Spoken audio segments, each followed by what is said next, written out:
নমস্কার বন্ধুরা, গোপুর কথা চ্যানেলে আবারও আপনাদের একবার স্বাগত। আগে একটু গোপুকে দেখে নিন, তারপরে আপনাদের একটা জিনিস দেখাবো। শেষ অবধি কিন্তু ভিডিওটা দেখবেন। আচ্ছা, গোপুর যে এই সিংহাসনটা, এটা কেন পুরনো পুরনো লাগছে না, কিরকম ময়লা ময়লা লাগছে। আর ওর ড্রেসটাও চেঞ্জ করানো হয়নি, মানে কালকে যেটা পরেছে আজকেও সেটা পরেছে। এবার আপনাদেরকে আমি বলেছিলাম যে গোপুর একটা জিনিস আসবে, তার মধ্যে গোপুর অনেক সিংহাসন আছে, অনেক ড্রেস, অনেক অনেক, সেগুলো আপনাদের দেখাবো। দেখবেন সেগুলো দেখতেও খুব খুব খুব ভালো লাগবে আপনাদের। এখন গোপুর যে আলমারিটা, সেটা একটু দেখিয়ে নিই। ছোট্ট একটা আলমারি গোপুর, ঠিক আছে। এটা আমার বাকি সব ফার্নিচারের সাথেই মিশিয়ে কালার ওয়াইজ করা হয়েছিল। এখন তো ছেলে বড় হয়ে গেছে, আমার তার 21 বছর বয়স। 21 বছর বয়সে তার এইসব জিনিস আটে বলুন? তাই জন্য চলুন গোপুর জন্য কি কেনা হয়েছে সেটা দেখাই। বলেছিলাম না গোপুর জন্য একটা নতুন জিনিস আসবে, এসেছে। এই দেখুন, গোপুর নতুন আলমারি এসছে। নিচ থেকে দেখাই, এই যে দেখুন, গোপুর নতুন আলমারি এলো আজকে। অনেকটা বড়, আমি একটু দূর থেকে দেখাই আপনাদের, তাহলে আপনারা এটার সাইজটাও বুঝতে পারবেন, জায়গাটাও বুঝতে পারবেন। মানে যেটা ছিল তার ধরুন 3 গুণ। এবারে এই যে আলমারিটা সেট করা হবে একটা জায়গায়, সেট করার পরে আপনাদেরকে ভিডিওটা করে দেখাবো। আর তারপরে ওটাও দেখাবো যে কোথায় ওর মানে বসার জায়গাটাও দেখাবো। এই দেখুন, এটা হচ্ছে আলমারির ভেতর। মানে আমি গোপুর যত জামা কাপড় আছে সব জামা কাপড় রাখতে পারবো, গোপুর খেলনা রাখতে পারবো, এক জায়গায় সিডিগুলো রাখতে পারবো, প্রচুর জায়গা। সেই জন্য ভাবলাম আপনাদের তো দেখাতেই হবে, যারা আমার গোপুকে ভালোবাসেন, যারা আমার গোপুকে দেখেন।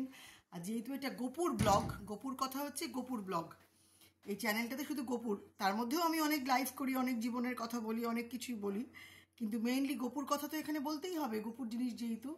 সেই জন্য আর এখানে চাবি টাবিও দিয়ে দিয়েছে। আর ওপরটা হচ্ছে এরকম অনেকটা জায়গা। তাই জন্য আমি আবারও বলছি, গোপু তো আমার ছেলে, ও তো আমার কাছে ঠাকুর না। তা ঠাকুর হলে যা হোক করে সিংহাসনে রেখে দিতাম, কিন্তু যেহেতু ও আমার ছেলে, এটা আমি ওকে পয়লা বৈশাখে গিফট করলাম। এইটাও আমার কাছ থেকে গিফটটা পেলো, বাবা আবার অন্য গিফট দেবে, তো এই গিফটটা ও আমার কাছ থেকে পেলো। কারণ সত্যি কথা, কোভিডের পরও জন্মদিনটাও হচ্ছে না। ওর বাবাও বললো জন্মদিনটা তো বিশাল করে বড় করে হতো, সেই জন্মদিনটাও এখন গোপুর হচ্ছে না। আপনারা দেখেছেন, আপনাদেরকে আমি কয়েকটা জিনিস দেখাই যে গোপুর কত গিফট। এই যে গণেশটা এটা দেখছেন, এটা কিন্তু গোপুর জন্মদিনে পাওয়া গিফট। তারপরে আপনাদেরকে আরেকটা জিনিস দেখাই, দেখুন এই যে এটা কিন্তু গোপুর জন্মদিনে পাওয়া গিফট। এটা একজন কেউ দিয়েছে গোপুকে বানিয়ে, গোপুর। তারপরে আরও একটা ভীষণ সুন্দর জিনিস আপনাদেরকে দেখাই, এই যে ঝাড়টা, এই ঝাড়টাও কিন্তু গোপুর জন্মদিনে পাওয়া গিফট। তাহলে গোপু কত গিফট পেয়েছিল জন্মদিনে ভাবুন। তারপরে এই যে এগুলো সব গোপুর জন্মদিনে পাওয়া গিফট। খুব বড় করে গোপুর জন্মদিন হতো, জন্মাষ্টমীর দিন ওরকম জন্মদিন আমি করতাম না, এগুলো সব গোপুর পাওয়া গিফট। এগুলো সব গোপুর পাওয়া গিফট। কেন করতাম না? কারণ যাতে ওকে কেউ, এই দেখুন আমার সফিদি কিরম বসে আছে, যাতে কেউ ওকে ওই গোপাল ভেবে পুজো করে দূরে সরিয়ে না রাখে। এগুলো সব কিন্তু গোপুর জন্মদিনে পাওয়া গিফট, এই ল্যাম্পশেডটা। তো সেই জন্য আমি গোপুকে তো, এই যে দেখুন এখনকার আলমারিটা দেখুন কত ছোট, দেখে তো দিতে হয় বলুন, গোপু বসে আছে। এবারে ওই জন্য এই আলমারিটা কেনা হলো। এর মধ্যে জামা কাপড় সব আটবে, গোপুর সবই আলাদা, গোপুর ফ্রিজ আলাদা। এই যে গোপুর ফ্রিজ, এটা শুধুমাত্র গোপুর ফ্রিজ, ঠিক আছে। এখানে গোপুর যে বড় ফ্রিজ, এগুলো কিনে দাও, এটা ওর মাসি দিদা ওকে গিফট করেছিল, গোপুর ফ্রিজ। মানে এখানে গোপুর ফ্রিজ যেরকম বড়, আগে আরও একটা ছোট ফ্রিজ আছে, ওটা অন্য জায়গায় রাখা। আর এখানেও তো বড় হয়েছে ওর খাওয়া দাওয়া, আপনাদেরকে একবার দেখাই দাঁড়ান ফ্রিজের। পরে আমি একটা ফ্রিজ নিয়ে আমি একটা ভিডিও করে দেবো। এই দেখুন, এগুলো সব গোপুর চকলেট, গোপুর ঘি, গোপুর সব রাখা, হ্যাঁ, গোপুর মিল্কমেড, হ্যাঁ, এগুলো সব গোপুর জিনিস রাখা। তো ন্যাচারালি আমার কাছে গোপু হচ্ছে আমার ছেলে, আবারও বললাম। তাই জন্য ঠাকুর ভেবে তাকে আমি দূরে সরিয়ে রাখিনি, রাখবও না। আমি যখন ঘুরতে যাই তখন আমার সাথেও যায়, কোনো আমার আলাদা করে ব্যাপার নেই। আমি আমার ট্রেনেও ওকে নিয়ে পাশে নিয়ে ঘুমোই, আমার মিডল বার্থে আমার ঘুমোই, প্লেনেও যখন যাই তখন তো হাতে করে নিয়ে যাই ওকে। অনেকে বলে একটা পোটলার মধ্যে করে বন্ধ করে নিয়ে যাও না কেন? আমি যে তোমার ছেলেকে, হ্যাঁ এসো, আমি ঠিক আছে, আমি বললাম যে যদি তোমাদের ছেলেকে বা মেয়েকে যদি একটা কাপড়ের পোটলা করে বন্ধ করে রেখে দিয়ে নিয়ে যাও, তাহলে কেমন হবে, তাই না? তখন তার দমটা বন্ধ হয়ে যাবে না? আমার ছেলেরও তো তাই হবে। এখন ওই যে বললাম না, আগে মেসেঞ্জারে সব লিখতো, তো সেই জন্য তারপর থেকে আর কিছু বলা হয় না। আর এবার গোপুর এই আলমারিটার অবস্থা দেখুন, কিরকম ঠেসে ঠেসে সব জিনিস রাখা, দেখেছেন? এইসব পিগি ব্যাংক, ওসব সেন্ট ফেন্ট এরকম, এগুলো যখন গোছাবো তখন দেখাবো, দেখবেন কি সুন্দর, ওর কত সুন্দর সুন্দর জিনিস, দেখতেও ভালো লাগে। যেরকম নতুন জামা কাপড় দেখতে ভালো লাগে না, ঠিক সেরকম গোপুর এটাও দেখবেন, নতুন জামা কাপড় একটা জায়গায় হবে, একটা জায়গায় শীতের সোয়েটার এক জায়গায়। আর দেখাবো যাদের বাড়িতে গোপাল আছে তারা চাইলে কিনতেও পারেন, কোত্থেকে আমি কিনেছি সেগুলো আমি বলেও দেবো, সেগুলো দেখবেন। আর এখন তো দেখি সবাই তাদের গোপালকে গপু বলেই ডাকে। আর গপু, তোর নামটা এখন খুব কমন হয়ে গেছে রে, সবাই সববার গোপালকে ইউটিউবে দেখি গপু বলেই ডাকে। যাই হোক, তাদের অবশ্য অনেক ভিউ, আমার ভিউটা কম, দরকার নেই। যারা ভালোবাসে গপুকে তারা গপুর সাথে থাকলেই হলো।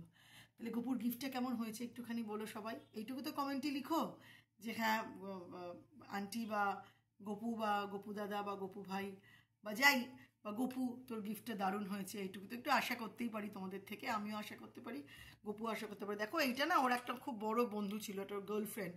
এই যে আমাদের বাড়ির সামনে একটা মেলা হয়, সেই মেলাটা হচ্ছে 12 ভূতের মেলা, সেই 12 ভূতের মেলা থেকে ওকে এইটা কিনে দিয়েছে, এই গাড়িটা, ছোট্ট গাড়িটা। এখনও আর ছোট আছে নাকি? তো যাই হোক, সেও একটা ছোট্ট গাড়ি কিনলো, সেই মেয়েটিরও ওরই বয়সী, ওর গার্লফ্রেন্ড, আর ও একটা গাড়ি কিনলো, মানে ওকে গপুকেও একটা গাড়ি কিনে দিল। তাহলে আজকে এতটাই করলাম ব্লগটা, হ্যাঁ, কারণ পরে অনেকগুলো কাজ আছে গো। কিরম কাজ বলো তো? এই যে আলমারিটা এখানে সরানো হবে, ঘরদোর খুব এলোমেলো হয়ে আছে, আলমারিটা ঠিক মতো গোছাতে হবে, আলমারিটা ঠিক জায়গায় রাখতে হবে, ঠিক জায়গায় রেখে তারপর আলমারিটাকে গোছাতে হবে। ঘরের ভীষণ নোংরা অবস্থায় আছে ঘরদোর, ঠিকঠাক মতো প্লেস করতে হবে। আমি যতটা পারি ঘরদোরকে গুছিয়েই রাখি। তাহলে কীরকম লাগলো গপুর আলমারিটা একবার বলো, আর গোছানোর পর তোমাদেরকে আরেকবার দেখাবো যে গপুর আলমারি কীরকম হলো। যে ওপরটা, ওই যে ওপরটা না, এটা একটা ফাইবার মতো, একটা খুব নরম। আনার পরেই গপুর সব বন্ধুরা, মানে সব ওর যারা পেটস, তারা একটু শুয়েছে। আমি তো রেগেই গেছিলাম, এই কেন রে শুয়েছি সেখানটা, নাম গপুর। ও মা, দেখি ওরা নিজেরাই ওদের পাটা স্লিপ করছে, ওরা নিজেরাই পা স্লিপ করতে গিয়ে নিজেরাই নামিয়ে নিয়েছে। তো যাই হোক, ওপরটাও কিরম করবো, সব সাজাবো। তোমরা কিন্তু প্রত্যেকটা ভিডিও দেখো, তাহলে গপুরও খুব ভালো লাগবে। আর গপুর কীরমভাবে কী রাখছি না রাখছি সেটাও দেখাবো। সবাই ভালো থেকো, খুশিতে থেকো, আনন্দে থেকো, খুব ভালো থেকো। তোমাদের বাড়ির গোপালদেরকেও ভালো রেখো, ভালোবেসো। আর গপুকে কিন্তু তোমরা প্লিজ সবাই অনেক অনেক আদর দিও, চুম্মা দিও, ভালোবেসো। আর নিজেদের উইশ যেটা ইচ্ছা সেটা গপুকে জানিও, গপু ঠিক সেটা ফুলফিল করবে, এটা আমার বিশ্বাস গপু করবে। কারণ গপুর মা গপুকে সবসময় বলে, গপু নিজের ভালোটুকু সবার মধ্যে দে, যেখানে যার যত কষ্ট আছে, যার যত দুঃখ আছে, যার যত মানে যন্ত্রণা আছে, সেগুলোকে মুক্তি দে। ভালো থেকো সবাই, খুব খুব ভালো থেকো।